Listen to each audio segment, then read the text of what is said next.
ایک live collar موجود ہے۔ السلام علیکم ورحمۃ اللہ وبرکاتہ۔ وعلیکم السلام ورحمۃ اللہ وبرکاتہ۔ مولانا صاحب کیا حال ہے؟ الحمدللہ، آپ ٹھیک ہیں؟ جی مولانا صاحب آپ سے ایک سوال پوچھنے تھے۔ جی ایک شخص ہو تو مطلب اپنی بیوی کو جھوٹی باتیں کرنے کا کوئی موقع ہاتھ سے جانے دے، ہر ایک کے سامنے اس کی برائیاں کرے، کہ کبھی اس کی اچھائیاں کبھی نہ کرے، تو کیا ایسے بندے کے بارے میں آپ کا کیا مطلب خیال ہے کہ اس کو گناہ ہوگا اور بیوی یعنی کیا کرے؟ جھوٹ بھی بولتا ہے وہ؟ ہاں وہ جھوٹی باتیں اپنے پاس سے بناتا رہتا ہے اور کہانیاں اپنے قصے سناتا رہتا ہے۔ لوگ ہر ایک کو کے آگے اپنی بیوی کو ذلیل کرنے کی کوشش کرتے ہیں۔ جی السلام علیکم وبرکاتہ۔ ٹھیک ہے، انشاءاللہ بتاتے ہیں۔ السلام علیکم۔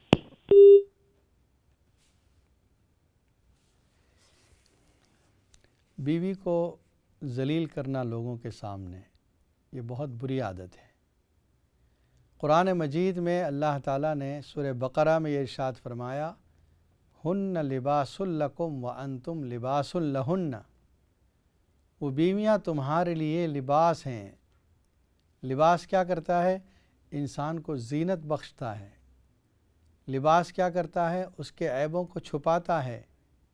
اگر جسم پر کوئی نشان ہے، کوئی بدنما داغ ہے، آپ نے لباس پہن لیا، وہ چھپ گیا، تو لباس عیبوں کو چھپاتا ہے، لباس زینت کو ظاہر کرتا ہے۔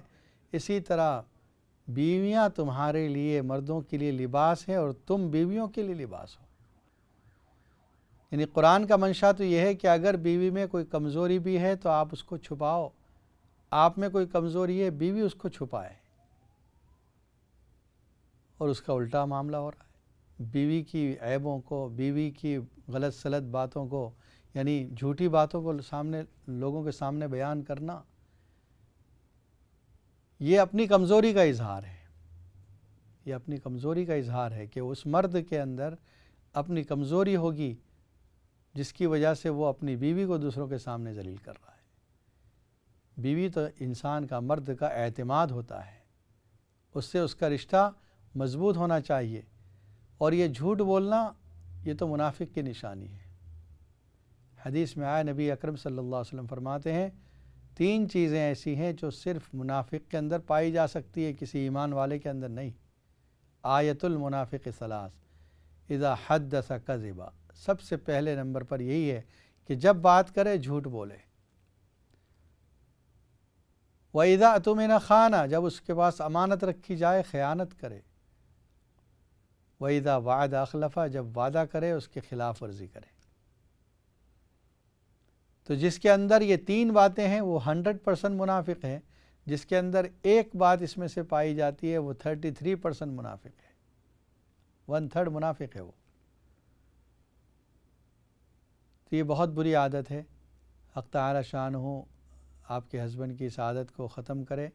آپ یہ کریں کہ جب وہ سو رہے ہوں تو ان پر سورہ کوثر 3 مرتبہ پڑھ کے دم کر دیا کریں، انا اعطیناک الکوثر، یہ پوری سورت، چاہے رات میں چاہے صبح میں، یعنی جب وہ سو رہے ہوں تب آپ جاگ رہی ہوں رات میں تب، یا صبح میں آپ جلدی اٹھ گئی وہ سو رہے ہیں اس وقت، انشاءاللہ ان کی عادت ختم ہو جائے گی۔ ناظرین کرام، اس وقت آپ دیکھ رہے ہیں اقرا ٹی وی پر لائیو Q&A کا پروگرام۔ اگر آپ کے ذہن میں کوئی سوال ہے یا آپ کسی پریشانی کا حل چاہتے ہیں، اسٹوڈیو کے نمبر پر فون کر کے معلوم کر سکتے ہیں۔ انشاءاللہ قرآن و سنت کی روشنی میں آپ کے سوالات کے جوابات دیے جائیں گے۔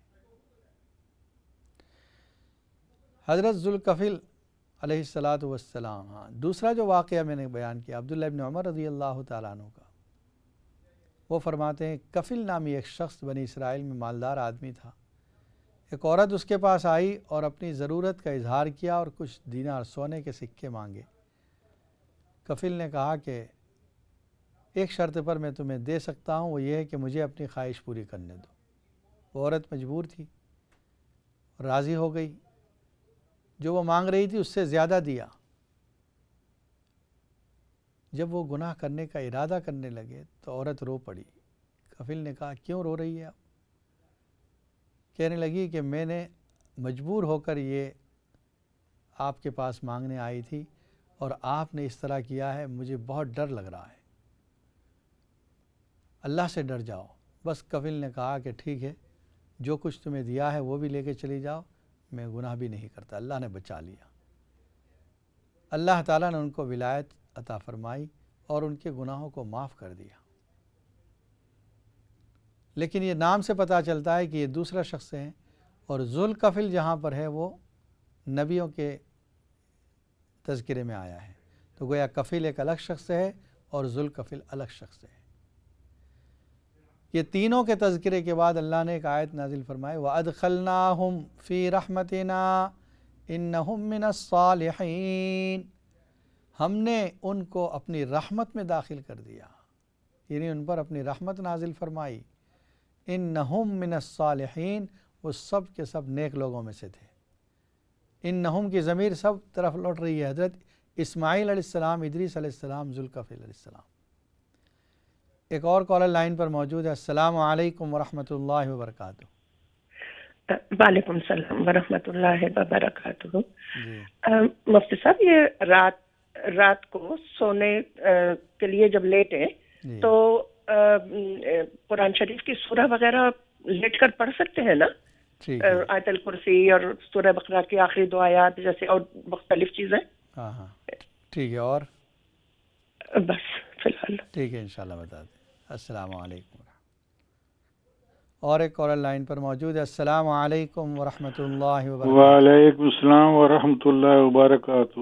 مفتی صاحب، میرا سوال یہ ہے، جی یہ سوال میرا پاکستان کے متعلق ہے۔ جی جی ایک مسجد کے ساتھ ایک وقف ہے، مکان وقف ہے، اچھا اس مکان کی جو آمدن ہے وہ اس پہ صرف ہوتی ہے مسجد پہ۔ اچھا وہ مکان بہت بسیدہ ہو گیا ہے اور مسجد کی انتظامیہ اور محلے والوں نے فیصلہ کیا ہے کہ ابھی اس کو گرا کر تو یہ مٹیریل لگا کے کچھ اور لگا کے ڈبل سٹوری کر کے تو 3-4 ہزار روپیہ کرایہ آتا رہے گا وہ مسجد کے لیے۔ ہاں تو اس میں میجر ڈونر میں ہوں، اچھا تو مجھے یہ بتائیں کہ وہ جو میری ڈونیشن ہے اس سلسلے میں وہ مسجد کی میں ٹریٹ ہوگی یا ادروائز صدقہ ٹریٹ ہوگی؟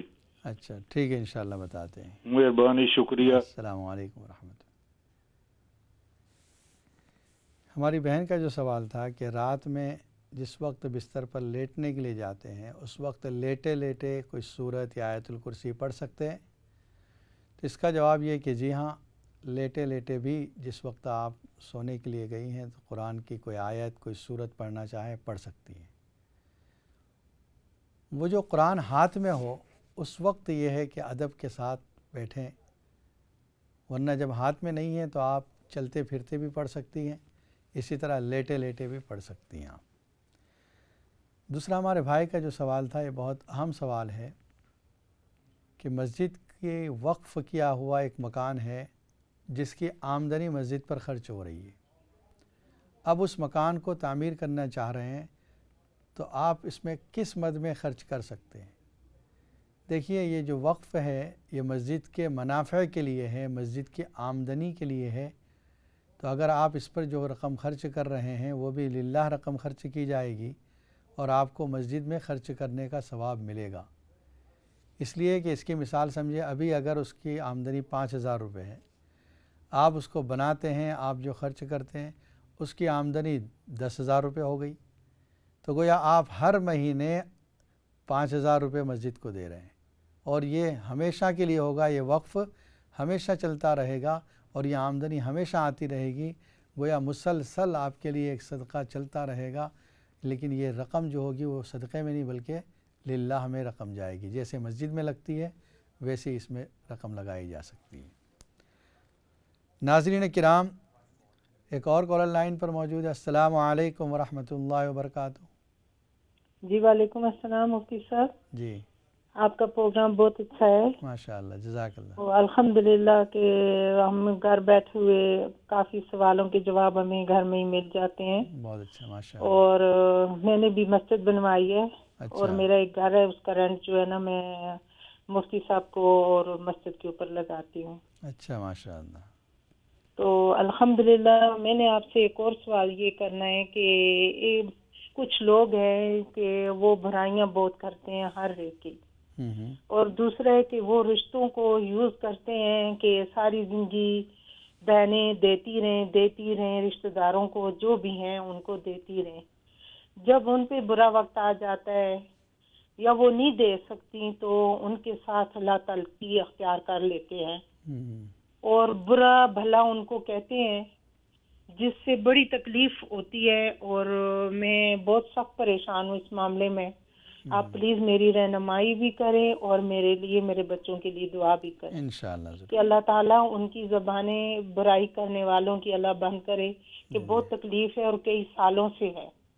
ٹھیک ہے اور جس کو دیا ہے، جس کو دیا ہے کہ بس وہ یہ سمجھتے ہیں کہ ہمارا حق ہے. اور اب اگر بیوہ عورت میں اگر اب میرے پاس نہیں ہے، میں نہیں دے سکتی، تو بس ناراضگیاں اور دشمنیاں اور برائیاں. جی جی، یعنی اور جب تک اتنی دیتے رہو. تکلیف دہ چیزیں ہو رہی ہیں کہ میں آپ کو بتا نہیں سکتی. جب تک دیتے رہیں وہ آپ کے لیے اچھے ہیں. پھر بھی اچھے نہیں ہیں جی. اچھا، پھر بھی اچھے. انہوں نے کبھی نہیں یہ کہا کہ آپ نے ہمارے ساتھ کوئی نیکی کی. اللہ. کیونکہ مجھے پتا ہے، میرے خدا کو پتا ہے کہ میں نے کیا کیا، ان کو بھی پتا ہے سارا کچھ. یہ نہیں کہ وہ اس کے باوجود ان کے منہ سے اچھی بات کبھی نہیں سنی. اگر یہ کہ برائیاں ہی برائیاں ہیں، پتہ نہیں دنیا جہان کی برائیاں جو ہے نا وہ ڈھونڈ کے نکالتے ہیں. پتہ نہیں جی، ٹھیک کچھ ہے، سمجھ نہیں انشاءاللہ آ رہی بتا آپ دیں. لوگوں کی.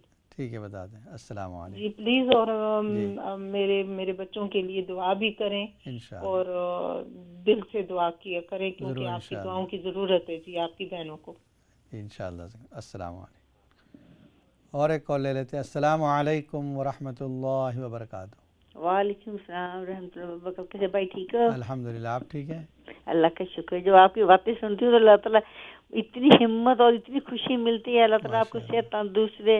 دل کرتا ہے کہ آپ کی والدہ سامنے ہو تو خالہ کو سلوٹ کروں جس سے اللہ تعالیٰ نے ایسا نیک بیٹا دیا. اللہ تعالیٰ جزاک اللہ. جزاک اللہ. ہاں جی، خدا جانتا. لیکن آپ کی باتیں سن کے لیکن مجھے بہت ہمت طاقت آتی ہے. میں وہی بول رہی ہوں جس کے بیٹا منہ نہیں پائی، تھوڑی منہ کی پرابلم ہے. یقین کر کے جانو میرے کو 7 مہینے ہو گیا، لیکن ہے نا میں نے کبھی نماز نہیں چھوڑی، تہیت قرآن پاک جتنا، لیکن بہت پرابلم میرے پڑھنے سے، لیکن پھر بھی میں کبھی چھوڑی نہیں گئی. تو ابھی کچھ بولنے کی آسانی ہوئی یا نہیں آپ کے لیے؟ لیکن ہوئی ہے، لیکن تھوڑی اتنی نہیں گی. لیکن اللہ تعالیٰ شفا دے گا. لیکن مجھے دعاؤں سے جو اللہ کی کلام ہے اس میں بہت بہت یقین ہے. اللہ تعالیٰ شفا دے گا انشاءاللہ. انشاءاللہ تعالیٰ دے گا. ان کی باتیں سن کے بہت ہمت طاقت آئی ہے.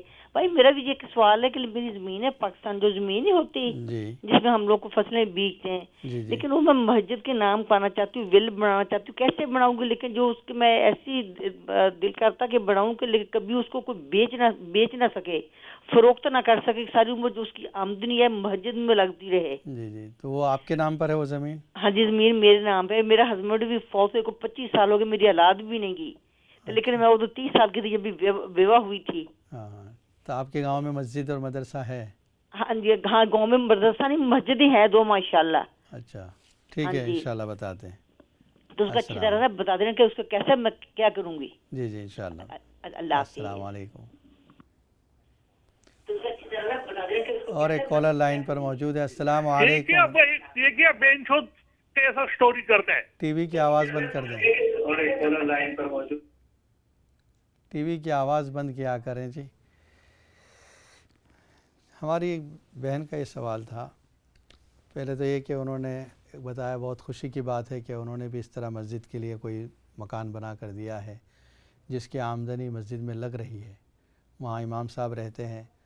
دیکھیے مسجد کے لیے جو بھی کام کریں گے آپ، یہ صدقہ ہی جاریہ ہے.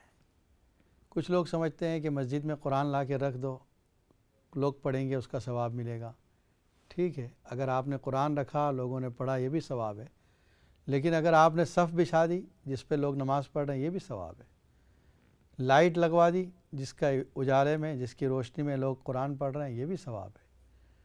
ہر چیز مسجد کی جو ہے وہ ثواب کا کام ہے. نبی صلی اللہ علیہ وسلم نے حضرت تمیم داری رضی اللہ تعالیٰ عنہ جس وقت ایک لالٹین لے کر آئے اور اس کو مسجد میں جلایا، اس کی روشنی ہوئی، آپ صلی اللہ علیہ وسلم نے ان کو خوشخبری دی جنت میں نور کی. تو آپ خوش ہو گئے. تو اس کا مطلب یہ ہے کہ مسجد کی ہر ضرورت جو آپ پوری کر رہے ہیں وہ آپ کے لیے صدقہ جاریہ ہی ہے، چاہے چھوٹی سی ضرورت ہو. ہماری بہن کے ساتھ جو مسئلہ آیا ہے یہ بہت سے لوگوں کے ساتھ ہے. وہ مسئلہ یہ ہے کہ رشتہ دار جو ہیں وہ برائیاں کرتے رہتے ہیں، اور پھر آپ نے جو حالت بتائی وہ تو بہت عجیب ہے کہ جب ان پر احسان کرتے ہیں اس کے باوجود وہ برائیاں کر رہے ہیں۔ قرآن مجید میں سورہ الرحمن میں جو آیت ہے حل جزاء الاحسان الا الاحسان، احسان کا بدلہ احسان ہونا چاہیے، اور عربوں کا مقولہ ہے الانسان عبد الاحسان، انسان یہ احسان کا غلام ہے، کہ جب ہم کسی پر احسان کریں تو اس کو ماننا چاہیے کہ ہاں مجھ پر احسان کیا گیا، اس کو احسان فراموشی نہیں کرنی چاہیے۔ تو آپ کے رشتہ داروں کا یہ عجیب مسئلہ ہے کہ آپ ان پر خرچ بھی کر رہی ہیں اور اس کے باوجود وہ برائیاں کر رہے ہیں۔ لوگوں کی برائیوں سے بچنے کے لیے روزانہ آپ یہ عمل کریں، افحسبتم والا، روزانہ سورہ مؤمنون کی لاسٹ 4 آیتس جو ہے یہ 41 ٹائمز پڑھیں تو انشاءاللہ یہ ان کی زبانیں بند ہو جائے گی۔ سورہ کوثر والا بھی عمل کر سکتی ہیں جو اس سے آسان ہے، ہر نماز کے بعد 3 مرتبہ سورہ کوثر پڑھ لیں، اور 7 مرتبہ سورہ اخلاص شروع میں پہلے درود شریف، الحمد شریف اور 7 مرتبہ سورہ اخلاص پڑھ کر ان کی تمام کی روحوں کو پہنچا دیں، اس کی وجہ سے ان کے زبانیں بند ہوگی، ان کے دل میں آپ کے لیے نرمی اور رحم آئے گا انشاءاللہ۔ دوسرا ہماری بہن کا سوال تھا کہ زمین ہے ان کی پاکستان میں اور وہ وقف کرنا چاہتی ہیں۔ دیکھیے، مسجد کے لیے آپ جب وقف کریں گی تو اس پہ یہ لکھوا سکتی ہیں کہ ہمیشہ اس کی آمدنی مسجد کو جاتی رہے، یعنی کبھی اس کو فروخت نہ کیا جائے بلکہ اس کی آمدنی حاصل کرتے رہیں اور اس آمدنی کو مسجد میں خرچ کرتی رہیں۔ جس وقت آپ جائیں گے پاکستان اس وقت یہ کام وہاں پر کر لیں، جو کاغذی کارروائی ہوتی ہے وہ ملا کر وقف کے ساتھ اس مسجد کے ذمہ داروں کو وہ دے دیں، تو جو وہ وقف نامہ ہوگا آپ کی طرف سے آپ کا سائن کیا ہوا، اس کی وجہ سے پھر وہ مالک بن جائیں گے، یعنی مسجد مالک بن جائے گی اس کی، اور اس کی آمدنی جو بھی ہو سکتی ہے وہ آپ کی طرف سے مسجد میں جمع ہوتی رہے گی۔ یہ آپ کے لیے صدقہ جاریہ ہوگا۔ اللہ تعالیٰ اس کو قبول فرمائے اور آپ کو صحت کاملہ عاجلہ عطا فرمائے۔ ایک کالر لائن پر موجود ہے۔ السلام علیکم ورحمۃ اللہ وبرکاتہ۔ وعلیکم السلام ورحمۃ اللہ وبرکاتہ۔ جی، میں جو ہوتے ہے پوچھنا چاہتا ہوں کہ میں ڈسیبل آدمی ہوں جی، اور وہ جو ہوتے ہیں ایک عورت آتے ہیں، وہ مجھے جو ہوتے ہیں نا کریم ہمارے کمر کے اوپر، ہمارے ہاتھوں کے اوپر، ہمارے پاؤں کے اوپر لگاتے ہیں، تو میں تو ننگا ہوتا ہوں، تو مجھے گناہ ہوتے ہیں یا نہیں ہوتے؟ کیونکہ وہ اس کے بغیر تو ہو نہیں سکتے۔ کون لگاتا ہے؟ عورت آتے ہیں، وہ والنٹیئر۔ اچھا، والنٹیئر آتے ہیں، ہاں ہاں ہاں، ٹھیک ہے۔ تو گھر میں اور بھی کوئی ہے؟ نہ، میں اکیلا رہتا ہوں، جو ہوتا ہے میرا بیوی پوت ہوا ہے۔ اچھا، اور میرا جو ہوتا ہے نا مجبوری ہے، تو ابھی یہ جو ہوتا ہے میں ڈرتا ہوں کہ ایسا نہ ہو کہ مجھے گناہ ہوئے۔ ٹھیک ہے، انشاءاللہ بتا دیں۔ السلام علیکم۔ ہمارے بھائی کا جو مسئلہ ہے وہ یہ ہے کہ وہ ڈسیبل ہیں، معذور ہیں، ہل نہیں سکتے، اور ان کو جسم پر کریم لگانا پڑتا ہے، اور اس کے لیے والنٹیئر جو نرس آتی ہے وہ یہ کام کرتی ہے۔ دیکھیے، معذور اور مجبور جو ہے وہ اپنے علاج کے لیے اس طرح اگر اجازت ہے اس کے لیے، لیکن کوشش کریں کہ سطر جو ہے سطر اس پر کچھ نہ کچھ پردہ ڈال دیں اور وہ نظر نہ آئے، اگرچہ کریم لگائے لیکن کریم لگاتے وقت بھی اس کے اوپر ایسی چادر وغیرہ ڈال لیں کہ سطر چھپا رہے۔ اور اگر کوئی ایسی مجبوری ہے تو آپ کوشش کریں کہ کم سے کم آپ اپنے بدن کو کھولیں، علاج کے لیے ضرورت کی وجہ سے معافی ہے، انشاءاللہ آپ کو گناہ نہیں ہوگا۔ ناظرین کرام، اس وقت آپ دیکھ رہے ہیں اقرا ٹی وی پر لائیو Q&A کا پروگرام، اور انشاءاللہ ایک بریک کے بعد دوبارہ آپ کے لیے سوال و جواب کا سلسلہ جاری کیا جائے گا۔ السلام علیکم ورحمۃ اللہ وبرکاتہ۔